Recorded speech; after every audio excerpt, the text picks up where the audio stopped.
Pregnancy should be a time of joy and not anxiety for the woman and her family. Do you want to learn more about pregnancy or have questions about fertility and reproductive health? Then join Dr. Linda Van Otu on Facebook and YouTube every Saturday at 4 p.m. on the online pregnancy school as she discusses pregnancy, delivery, and childcare with experts.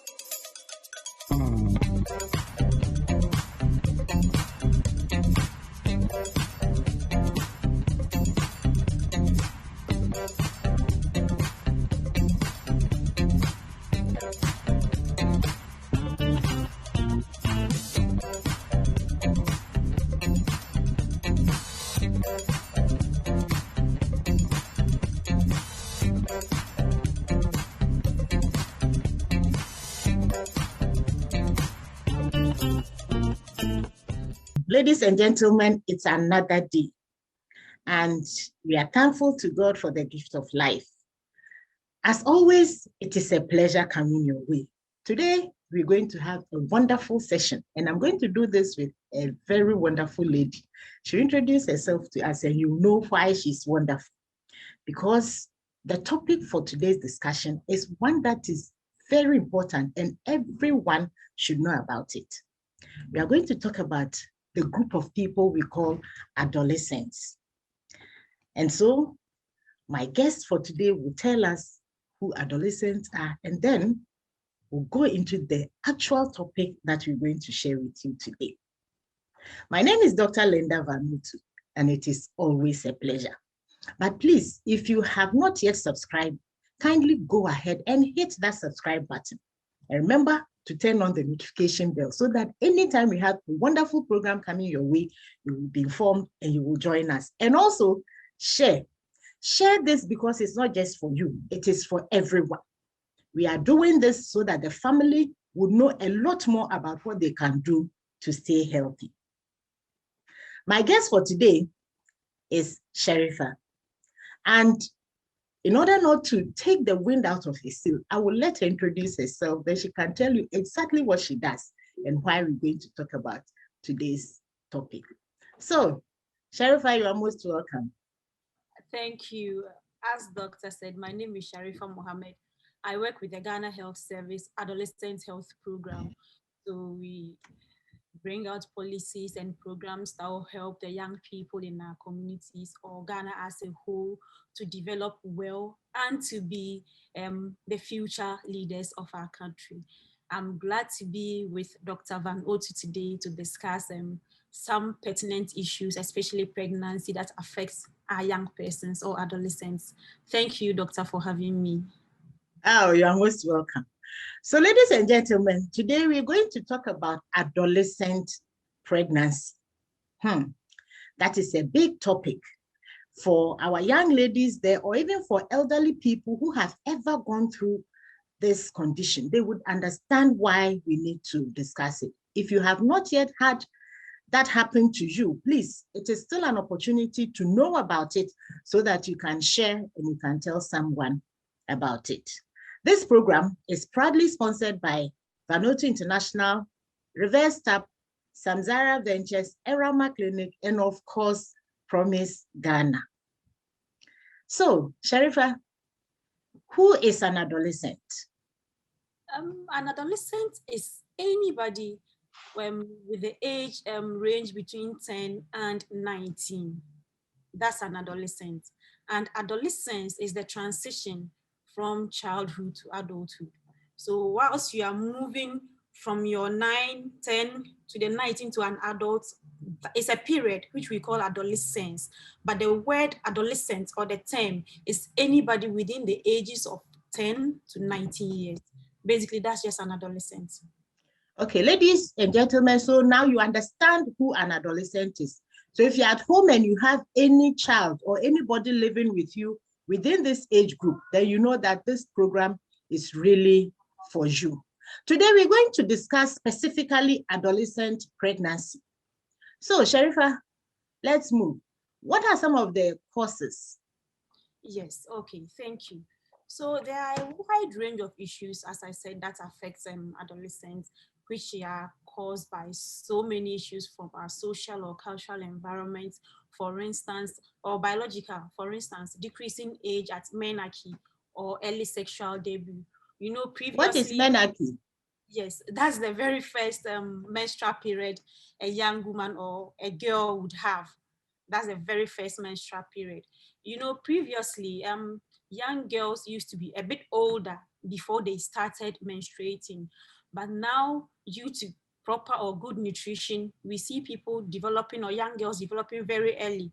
That's precocious puberty. And then their menstrual cycles begin way earlier. So if you are, for instance, 8 and you've already started menstruating, chances are that if you engage in unprotected sex, then you'll be pregnant. Or I said sexual debut, maybe you started off having sex at an early age. If previously, maybe in a society, it used to be 25 years before you get married and you start having sexual relationship, then at 15, 13, you start having sex, and already you've had your menarche or your first menstrual period, then you can be pregnant. We have other sociocultural factors, for instance, early child marriage. You know, in most of our Ghanaian or even African societies, we marry off girls quite an early age. So that can be a cause for teenage pregnancy or adolescent pregnancy. Now, you see, many factors affect the young person. So if you are married and you are still an adolescent or you are a young person, it doesn't mean that the issues or the problems associated with adolescent pregnancy would not affect you because you are. It doesn't mean that. And we have lack of positive or family balance life. If your family is not really into your care, they don't care about what you do, they don't keep tabs on how you move about or your behavior in relation to sex, then you may be a victim of adolescent pregnancy. We have poverty. We've seen that in homes where there is low finances, young girls engage in transactional sex to get something to eat or even to help pay the fees or to help cater for family needs. And this can cause adolescent girl to be pregnant. We have knowledge gap on contraceptive or even lack of access. We have been making a whole lot of noise about contraceptives, but because we are a Ghanaian society and we still feel that adolescent health service provision is all about family planning, you know, people or communities are not receptive. They don't want us to talk about it. And you see, there are young girls who have already started sex, and once they are sexually active, they may not be able to stop.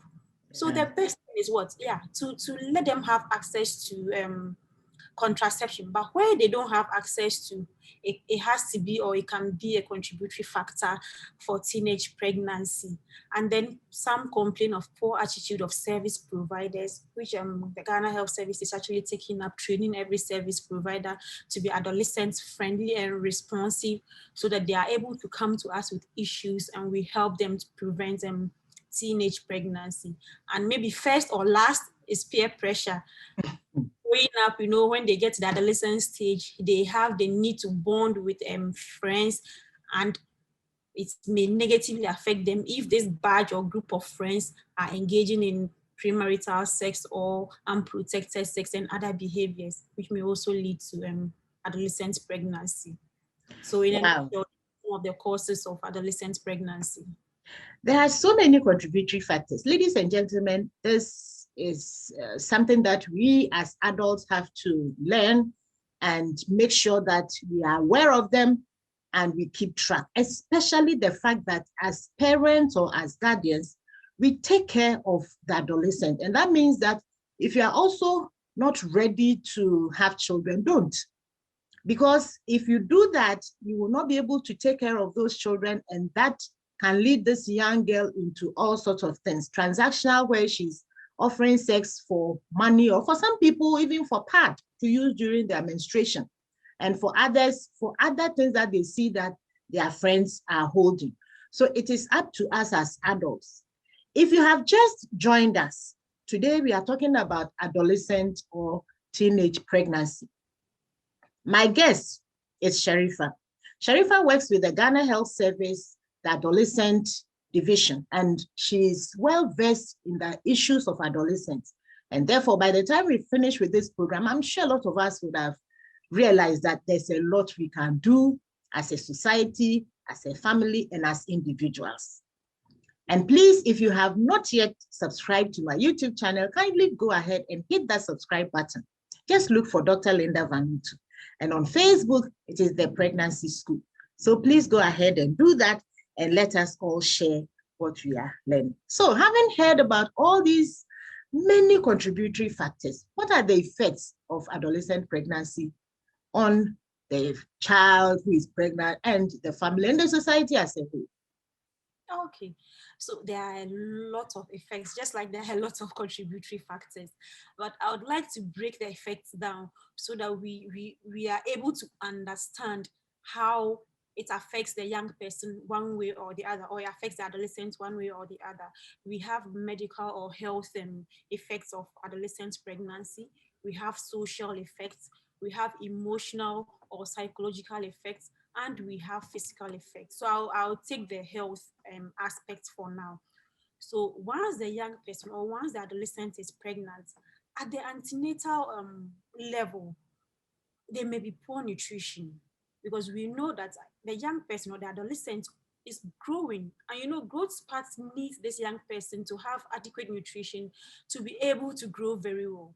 And you see, nutritional requirements are greater in adolescents than in adults. So if it was an adult who was pregnant, it would have been better. But once the young is a young person or an adolescent that is pregnant, there's a bit of nutritional deficiencies. And poor nutrition stems from the combination of energy demands the growth person needs, and then the inadequate diet she's already feeding herself with. We know what young people do. One, take that again so that you can cut that bit off and Yes. join. Yes. So let me take the health or medical consequences.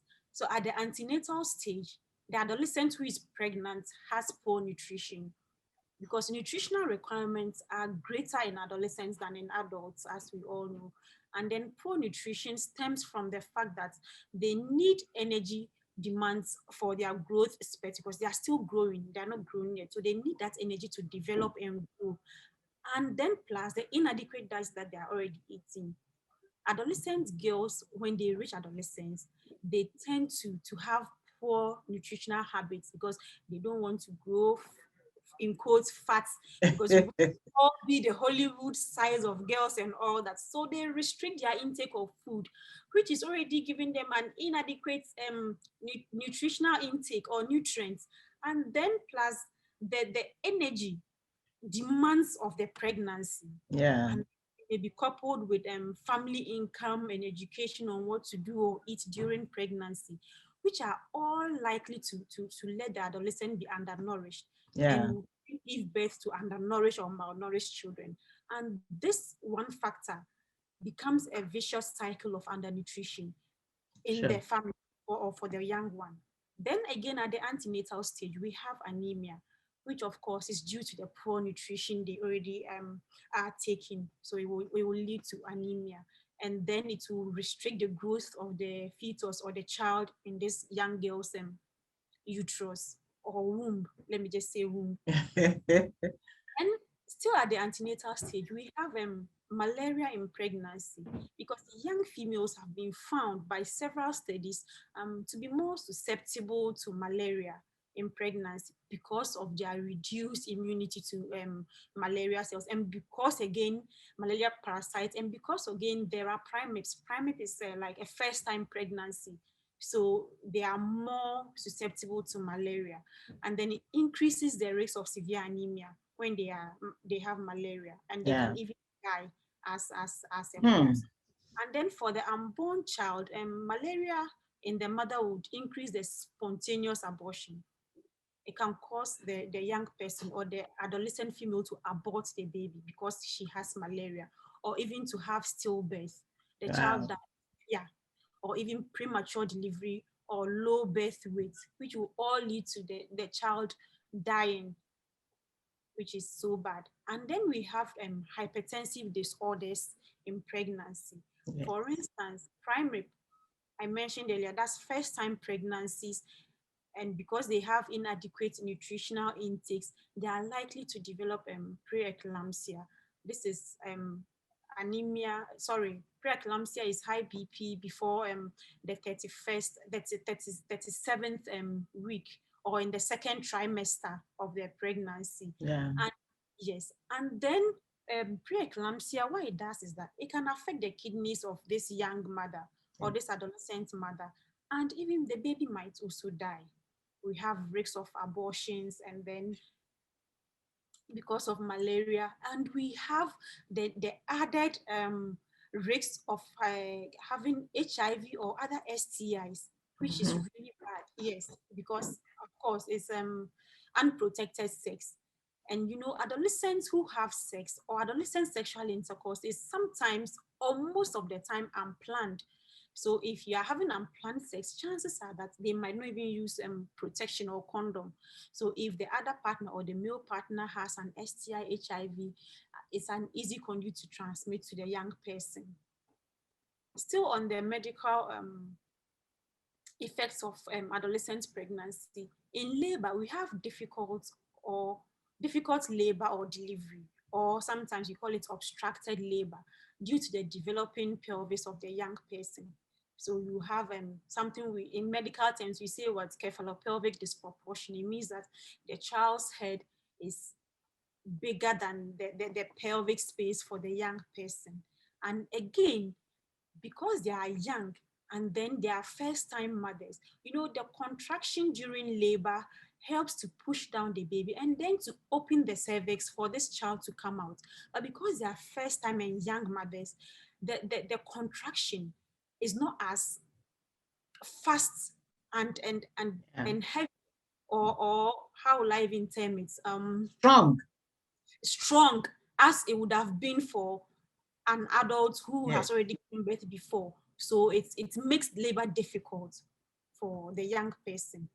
And when this happens, they can be preterm labor or preterm delivery before the 37th week, which is also due to biological immaturity, sometimes due to poor antenatal care, because we recommend that at least this young person should visit ANC for 6 to 8 times during pregnancy. But we know how they are. They have poor parenting issues.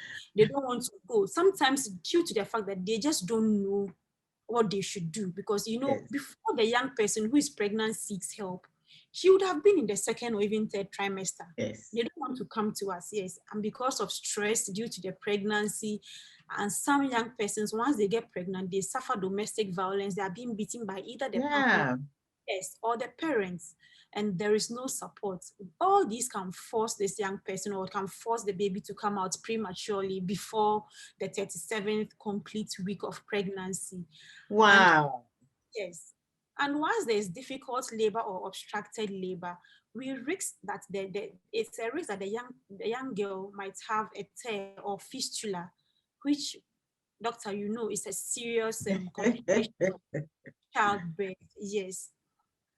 It also leads to low birth weight for the child due to immaturity of their reproductive system, and then inadequate prenatal weight gain. As I said, they need to eat, and in pregnancy you need to gain a certain amount of weight, but because they're not eating and their pregnancy weight is not also increasing, chances are that the child is not also feeding very well through what the mother would have fed on. So the child will have a low birth weight or intrauterine growth restriction. Wow, Sharifa, this is a lot. It is. Ladies and gentlemen, just for the medical effects, that is a lot. And that is why we are talking about adolescent pregnancy today. We have listed some of the contributory factors, or what are some of the things that will lead a young girl to become pregnant. And I hope that we are listening, especially to the fact that a lot can happen to this young girl. Please, it is important that we protect our young people. It is very important. So if you have just joined us, we are talking about adolescent pregnancy. We have looked at the contributory factors.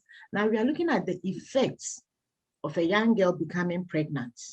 So if you have not yet subscribed, please go ahead and do that. Look for Dr. Linda Vanutu on YouTube, and on Facebook is the Pregnancy School. Now, the other thing is that we have done a lot talking about pregnancy. So nutrition in pregnancy, you can go back and look at the stages of labor, look at it. Even the eclampsia that she presented, we have spoken about that as well. So please go ahead and look through all the videos that we have uploaded. And if you have any questions, even as we discussed, if you have questions, please send me a comment and I'll be very, very happy to get in touch with you. And if Sharifa has to explain anything, I'm sure she'll be more than happy to come back to do that. So please go ahead and share with friends. Let's go for this short break.